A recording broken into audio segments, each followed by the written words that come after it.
Le 11 mars 2011, les effets combinés d'un tsunami et d'un séisme mettaient à mal la centrale nucléaire de Fukushima, au Japon.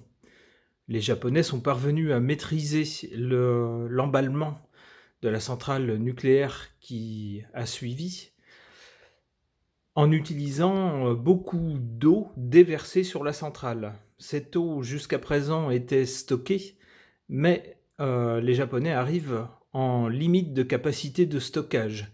Ils viennent de prendre la décision de relâcher l'eau contaminée dans l'océan. Je voudrais interroger les cartes sur les conséquences de cette décision. Je pose la question au tarot de Marseille.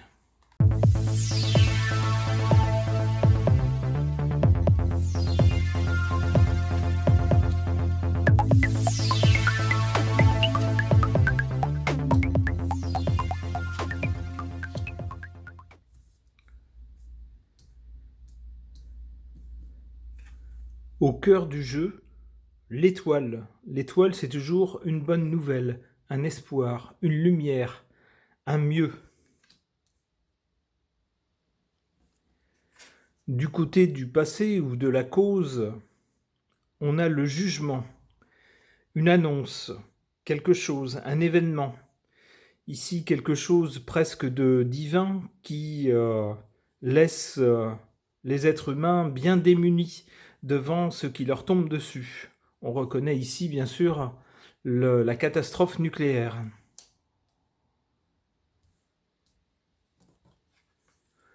Du côté de l'avenir, on a ici le pape, c'est-à-dire une sorte de gourou, quelqu'un qui incarne une idéologie et qui est écouté attentivement par des adeptes ou des admirateurs. En particulier, ici, on a l'impression que l'auditoire est constitué de jeunes personnes, donc il se pourrait que ce soit des personnes des jeunes générations qui écoutent quelqu'un de plus âgé, ayant une certaine sagesse.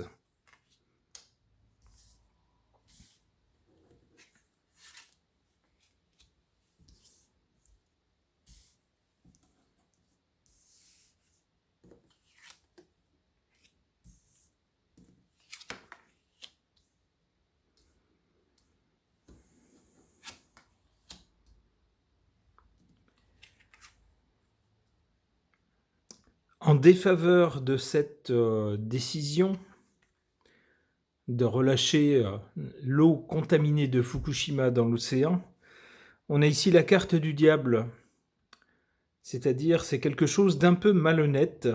On va nous dire que c'est tellement dilué que ça n'a aucun effet négatif, mais même si c'est dilué, très peu d'effets négatifs, c'est quand même un effet négatif. Et en fait, la réalité derrière cette décision, c'est une question de finances. On n'a plus suffisamment de place dans les espaces de stockage qui sont prévus jusqu'à présent et on ne veut pas investir plus. C'est ça la vraie raison.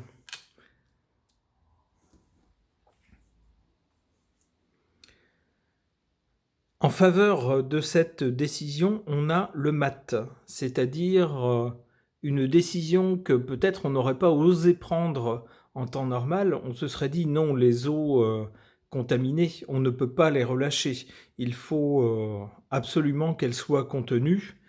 Eh bien là, le Japon décide de faire quelque chose qui sera certainement très critiqué, qui va surprendre, mais il prend ses propres décisions. On nous dit qu'il a raison. Alors, pour l'avenir, par rapport à cette décision,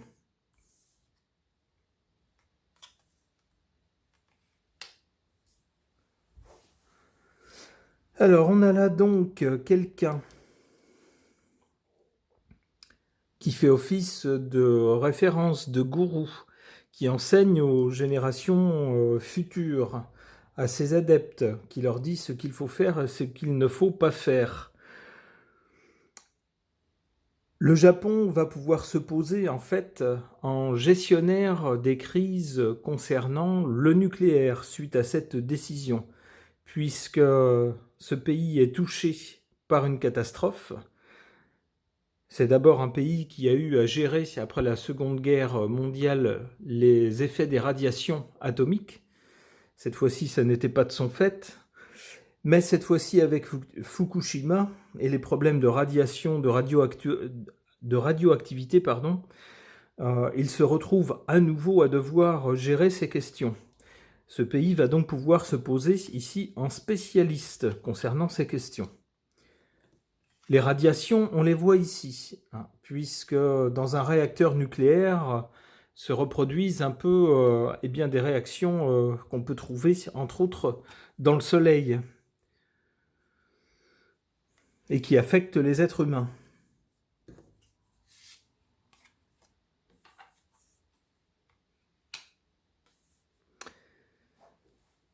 Il s'agit ici de se poser en position de force face justement à des forces qui sont plus fortes que l'être humain. Les radiations, face aux radiations, ma foi, on ne peut pas grand-chose si ce n'est essayer de les éviter, essayer de s'en prémunir, mais une fois qu'elles nous atteignent, c'est un peu tard. Eh bien ici, on a un pays qui va pourtant se poser en défi par rapport à ces forces nucléaires. On ne nous prédit pas de bonnes choses par rapport à cette façon de faire. On prévoit ici plutôt une catastrophe. Allez, une dernière carte en espérant qu'elle sera meilleure. La tempérance, ouais. S'il doit y avoir une nouvelle catastrophe, ça conduira définitivement à un ralentissement concernant tout ce qui est nucléaire. Une espèce de prise de conscience qui fera qu'on ralentira un peu les installations, la frénésie d'installation utilisant ces techniques nucléaires qui sont, semble-t-il, source de catastrophes, de problèmes et qui, pour l'instant, nous dépassent. Ok.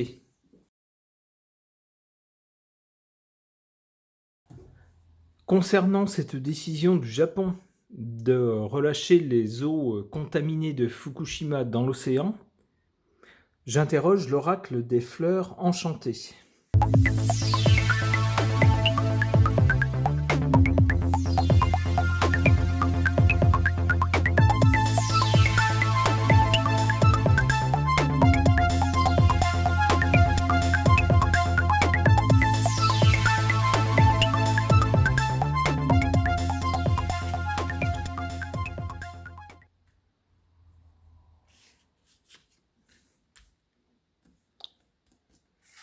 Du côté du passé, on nous parle de bravoure.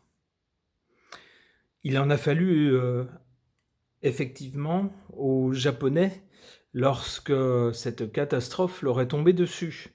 La combinaison d'un tsunami, d'un séisme et d'un accident nucléaire, il a fallu effectivement de la bravoure pour pouvoir garder la tête froide et maîtriser le sinistre.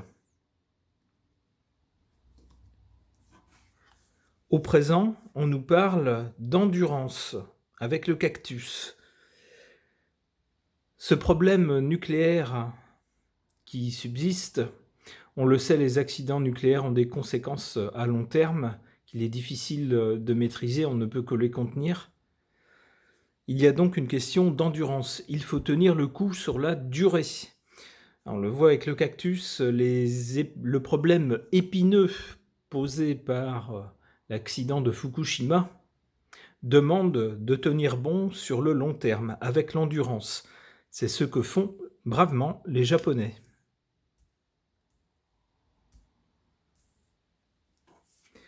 Pour l'avenir, on nous parle d'élégance. Alors la carte ne me parle pas. Je retirerai d'autres cartes pour essayer de préciser.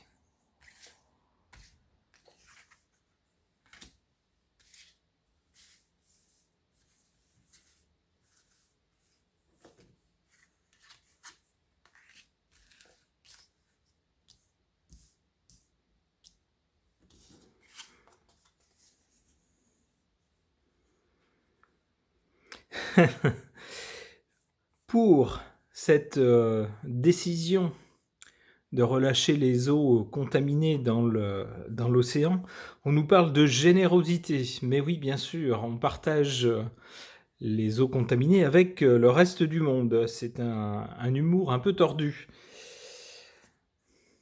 On pourrait dire aussi que c'est une question aussi de finances. À un moment donné, le pays ne peut pas continuellement tout axer et tout dédier l'intégralité de ses ressources à cet accident nucléaire, à la gestion de cet accident nucléaire.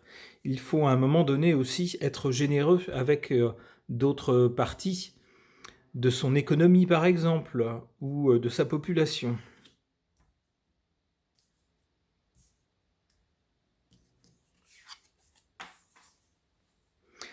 Contre cette décision, les questions de protection. Tant que les eaux contaminées étaient contenues dans une enceinte et ne se répandaient pas à l'extérieur, eh bien l'extérieur était protégé. Mais là, avec ces eaux qui sont relâchées dans l'océan, eh bien la vie à l'extérieur n'est plus protégée de cette contamination.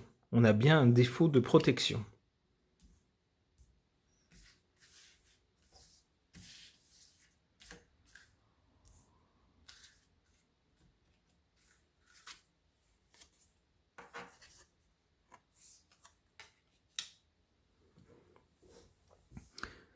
Pour l'avenir, par rapport à cette décision de relâcher les eaux contaminées dans l'océan, on nous parle d'abord d'élégance, puis de confiance. La confiance, il faut en avoir.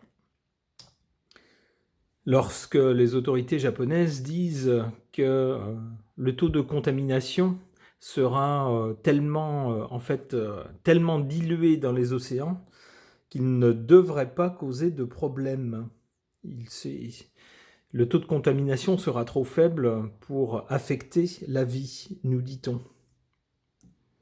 Alors c'est une question d'élégance aussi peut-être d'avoir retenu ces eaux jusqu'à maintenant, de ne pas les avoir relâchées tout de suite dans l'océan, mais d'avoir attendu patiemment plus de 10 ans, une douzaine d'années en fait, avant de prendre une décision, de savoir ce qu'ils allaient faire, construire peut-être de nouveaux réservoirs ou se résoudre à relâcher cette eau.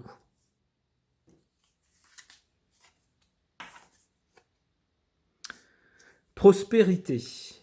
Voilà une carte positive qui inciterait plutôt, à l'inverse du tirage du jeu précédent, qui inciterait plutôt à faire confiance en ce que nous disent les autorités japonaises. Très bien, une dernière carte.